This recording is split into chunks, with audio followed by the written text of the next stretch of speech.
हो गई चालू। स्वागत है आप सभी का आलोक सर की हिस्ट्री क्लास में। तो आज हम उस टॉपिक को कंटिन्यू करेंगे जो प्रीवियस क्लास हमने अधूरा छोड़ा था। तो उसे कंप्लीट करने से पहले मैं तुम्हें ये बता दूं कि हमने जो दिल्ली सल्तनत की शुरुआत करी थी, दिल्ली सल्तनत में हमने जितने भी रूलर रहे हैं उन सभी रूलर के बारे में जो है हमने पढ़ना है। तो मैंने आपको जो है दिल्ली सल्तनत में जो स्लेव डायनेस्टी थी, जो गुलाम वंश था, उसको पूरा ख़त्म कर दिया है। आई होप आपको काफ़ी ज़्यादा इन्फॉर्मेशन उससे मिली होगी, और अगर आप थोड़ा कुछ एक्स्ट्रा जानते हो तो कमेंट बॉक्स में आप मुझे ज़रूर बताएंगे। अब हम स्लेव डायनेस्टी यानी कि गुलाम वंश के बाद की बात करें तो मैंने आपको एक न्यूमोनिक बताया था कि किस तरीके से हम सभी डायनेस्टी को याद कर सकते हैं। मैंने बताया था कि गुल खिलाएगा तो शायद लोदी मिले। गुल मतलब गुलाम वंश, खिलाएगा मतलब खिलजी वंश, तो मतलब तुगलक वंश, एल मतलब लोदी वंश, एस मतलब सैयद वंश, और लास्ट में हमारा मिले मतलब मुग़ल। तो आज हमें गुल खिलाएगा यानी खिलाएगा से खिलजी डायनेस्टी की शुरुआत करनी है। तो खिलजी डायनेस्टी की जो शुरुआत मानी जाती है वो हमारे जलाउद्दीन खिलजी से मानी जाती है, यानी कि हम बोल सकते हैं कि जो फाउंडर ऑफ खिलजी डायनेस्टी वो जलाउद्दीन खिलजी रहे हैं, जिनको हम जनरली शॉर्ट फॉर्म में अगर देखें तो जेके के नाम से बोलेंगे। तो अगर मैं बात करूं खिलजी डायनेस्टी की तो वो 1290 से लेके 1320 ईस्वी तक, जो ईसा तक 1320 ईसा तक जो है हमारे रहे हैं खिलजी डायनेस्टी। और इस खिलजी डायनेस्टी में दो इम्पोर्टेंट रूलर देखने को मिलते हैं, एक जलाउद्दीन खिलजी और एक अलाउद्दीन खिलजी। इनके बारे में पढ़ने से पहले इनका रिलेशन देख लेते हैं। जलाउद्दीन खिलजी यानी कि जेके अलाउद्दीन खिलजी के चाचा जान थे और साथ ही साथ उनके ससुर भी थे। इन शॉर्ट, अलाउद्दीन खिलजी ने जलाउद्दीन खिलजी की बेटी से शादी भी करी थी और साथ ही साथ वो उनके भतीजे भी थे। तो हम जलाउद्दीन खिलजी के बारे में अगर जाने तो फाउंडर थे ये खिलजी डायनेस्टी के, जिन्होंने 1290 ईसा से लेके 1296 ईसा तक शासन किया। यानी कि इन्होंने सिर्फ और सिर्फ 6 साल तक जो है शासन किया, और अपने 6 साल में इन्होंने ज़्यादा कुछ खास नहीं किया, इसीलिए ये ज़्यादा फेमस भी नहीं रहे हैं। लेकिन फिर भी इन्होंने कुछ काम जो किए वो देखते हैं। जैसे कि जलाउद्दीन खिलजी जो थे हमारे, वो दिल्ली के किलोखरी में लगभग 1 साल तक उन्होंने जो अपना टाइम स्पेंड करा था। जो दिल्ली का किलोखरी था वहाँ पर लगभग 1 साल तक इन्होंने जो अपना टाइम स्पेंड किया था। और साथ ही साथ वहाँ पर टाइम स्पेंड करने के बाद जब ये आगे आक्रमण की नीतियाँ बनाते हैं तो ये सबसे पहले रणथंबोर नाम के किले पर आक्रमण करना चाहते हैं। तो रणथंबोर पर जो समय पे शासन था, रणथंबोर मतलब ये राजस्थान में पड़ता है अपना, तो रणथंबोर पर जो शासन था उस समय वो हमीर सिंह देव का था। तो हमीर सिंह देव पर ये अटैक करना चाहते थे कौन?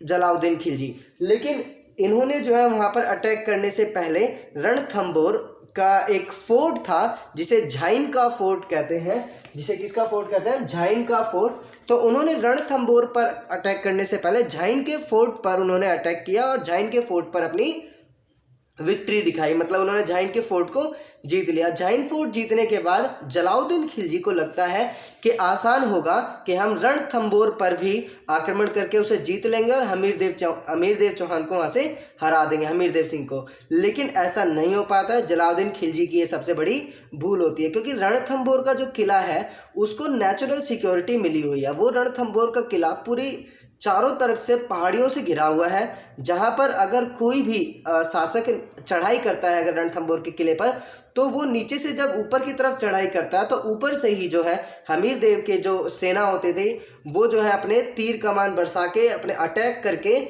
अपने किले की रक्षा कर लेते थे। और ऊपर से अटैक नीचे ज़्यादा करना आसान होता था, जबकि नीचे से ऊपर अटैक करना थोड़ा सा मुश्किल हो जाता था। तो इन्हीं मुश्किलों के चलते जो जलाउद्दीन खिलजी थे जेके, उन्होंने 2 बार कोशिश करी रणथंबोर को जीतने के लिए, और वो दोनों ही बार क्या रहे? असफल रहे। अगर हम बात करें, एक तो उन्होंने 1291 में और दूसरा 1292 में, यानी कि 1291 एंड 1292 के अंदर उन्होंने जो है अटैक किया रणथंबोर पर, और दोनों बार जो उन्हें असफलता हाथ लगी। उसी समय फिर जो होता है जलाउद्दीन खिलजी का जो वॉर होता है यहाँ से, तो उन्हें सफलता नहीं मिली। इसके बाद जो है ये अपना वॉर करते हैं मंगोलों के साथ, यानी मंगोल आक्रमण होता है। मंगोल जो थे वो आक्रमण करते हैं किस पर? जलाउद्दीन खिलजी के ऊपर दिल्ली में।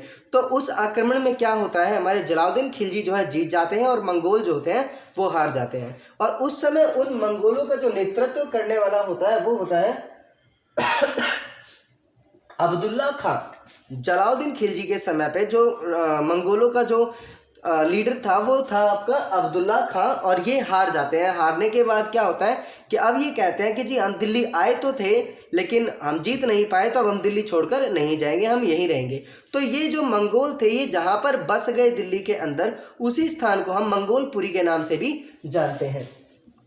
तो मंगोल से हार गए, मैंने आपको बताया ये, सॉरी मंगोल हार गए थे, मंगोल से नहीं हारे थे, मंगोल हार गए थे।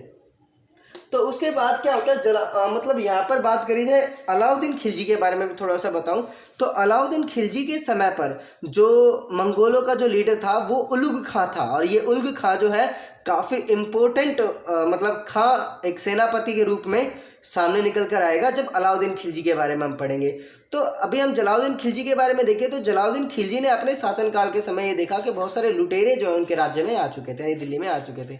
तो उन्होंने उन सभी लुटेरों को बुलाया, उन लुटेरों को बुलाकर उन्हें अच्छे से पार्टी दी, खिलाया पिलाया, और उनसे कहा कि अब तुम जो है दिल्ली को छोड़कर चले जाओ, क्योंकि अगर तुम दिल्ली छोड़कर नहीं गए तो तुम्हारे साथ बहुत बुरा होगा। तो इस तरीके से जलालुद्दीन खिलजी ने अपने राज्य में जितने भी लुटेरे उस समय पर बढ़ रहे थे उन सभी लुटेरों को जो है यहाँ से निकाल दिया दिल्ली से, बहुत ही सही तरीके से और प्यार से। नहीं तो बहुत लड़ाई झगड़े होते, फिलहाल प्यार से मान गए और वो चले भी गए दिल्ली छोड़ के। तो जलालुद्दीन खिलजी ने ये कुछ एक काम करे, मतलब मंगोल अटैक हुआ इनके टाइम पर, मंगोल हार भी गए थे जलालुद्दीन खिलजी से। लेकिन बात तो तब निकल कर आती है जब दिखता है जलालुद्दीन खिलजी को कि अलाउद्दीन खिलजी की जो ताकत है वो बढ़ती जा रही है, और उसकी ताकत जब बढ़ रही है तो इस खुशी में क्या है अलाउद्दीन खिलजी को जलालुद्दीन खिलजी एक तोहफा देना चाहता है। तो वो क्या करता है, जो नौकरों का बाजार होता है वहाँ से एक कैरेक्टर, एक इंसान को खरीदता है 1000 दिनार में। तो 1000 दिनारों में एक इंसान खरीद कर जलालुद्दीन खिलजी के द्वारा अलाउद्दीन खिलजी को भेंट किया जाता है कि ये मेरी तरफ से भेंट है तुम्हारी सफलताओं के लिए। तो वो जो 1000 दिनार में एक जो बंदा खरीदा जाता है, जो अलाउद्दीन खिलजी को गिफ्ट करता है, उस बंदे का नाम होता है मलिक काफूर, और ये काफ़ी इम्पोर्टेंट सेनापति बनता है आगे चल के अलाउद्दीन खिलजी की टीम के अंदर। और यही मलिक काफूर 1000 दिनारी के नाम से भी जाना जाता है इतिहास के अंदर। कहते हैं कि ये एक किन्नर था और इसे 1000 दिनार में जलालुद्दीन खिलजी ने खरीदा था, जिसे अलाउद्दीन खिलजी को गिफ्ट किया गया था। और अलाउद्दीन खिलजी ने इस मलिक काफूर की सहायता से ही जलालुद्दीन खिलजी की हत्या कर दी थी, और उसकी हत्या करने के बाद ये जो है अगला शासक बनता है। तो 1296 में जब जलालुद्दीन खिलजी की हत्या अलाउद्दीन खिलजी के द्वारा कर दी जाती है, तो अलाउद्दीन खिलजी जो है वो खिलजी डायनेस्टी का सेकंड जो शासक है वो बनता है। तो इस अलाउद्दीन खिलजी के बारे में जो हम अगली क्लास में चर्चा करेंगे। आज के बारे में इतना ही। आई होप मेरी थोड़ी सी बात समझ में आई होगी, मैंने इंटरेस्टिंग वे में बताने की कोशिश करी है। Thank you so much.